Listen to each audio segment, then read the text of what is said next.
అందరికీ నమస్కారం. ఈరోజు ఒక కథ చెప్తాను, వినండి.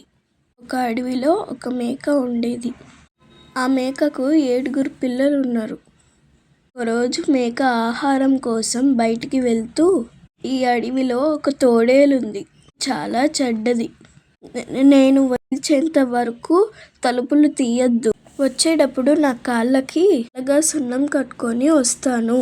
చూసి తలుపులు తీయండి అని జాగ్రత్తలు చెప్పి పోయింది. మేక పోయిన కాసేపటికే తోడేలు అక్కడికి వచ్చింది. అది అచ్చం మేకలాగానే గొంతు మార్చి, పిల్లలు తలుపు తీయండి, గడ్డి కోసే కత్తి మర్చిపోయాను అని. మేక పిల్లలు తలుపు కింద నుంచి చూసి, నీవు మా అమ్మవి కావు, మా అమ్మ కాళ్ళు తెల్లగా ఉంటాయి అన్నాయి అమాయకంగా. తోడేలు అలాగా అని తలూపుకుంటూ వెళ్ళిపోయింది. కాసేపటికి కాళ్ళకంతా సున్నం పూసుకొని తిరిగి వచ్చింది. పిల్లలు తలుపు తీయండి, మీకోసం మంచి పళ్ళు తీసుకొనొచ్చాను అని అనింది. పిల్లలు తలుపు కింద నుంచి చూస్తే వాళ్ళు తెల్లగా కనబడ్డాయి. సంతోషంగా అమ్మే అని అనుకొని తలుపు తెరిచాయి.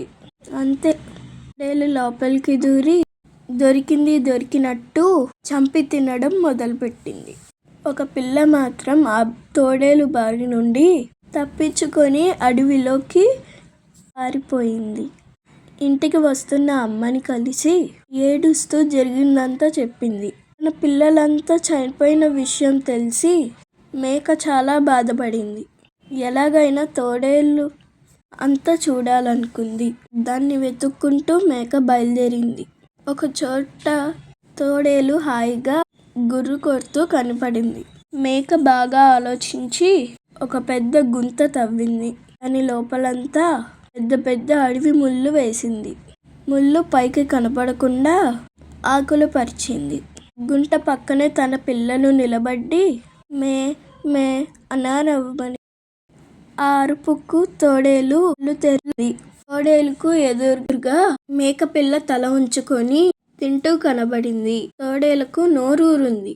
చప్పరిస్తూ నెమ్మదిగా వచ్చి ఎగిరి దాని మీదకు దూకింది. ఇదంతా చెట్టు చాటు నుండి చూస్తున్న తల్లి గట్టిగా ఈల వేసింది. అంతే, మేకపిల్ల చటుక్కున అక్కడి నుండి దూకింది. దానికి పట్టుకోవడానికి వచ్చిన తోడేలు ఆ ముళ్ళున్న గొంతులో పడిపోయింది. ఒళ్ళంతా బాగా ముళ్ళులు గుచ్చుకున్నాయి.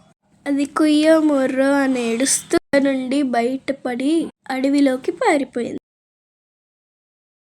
ఈ కథ మీకు నచ్చినట్లయితే లైక్ చేయండి, మరొకరికి షేర్ చేయండి, అలాగే సబ్స్క్రైబ్ చేసుకోండి. ధన్యవాదాలు.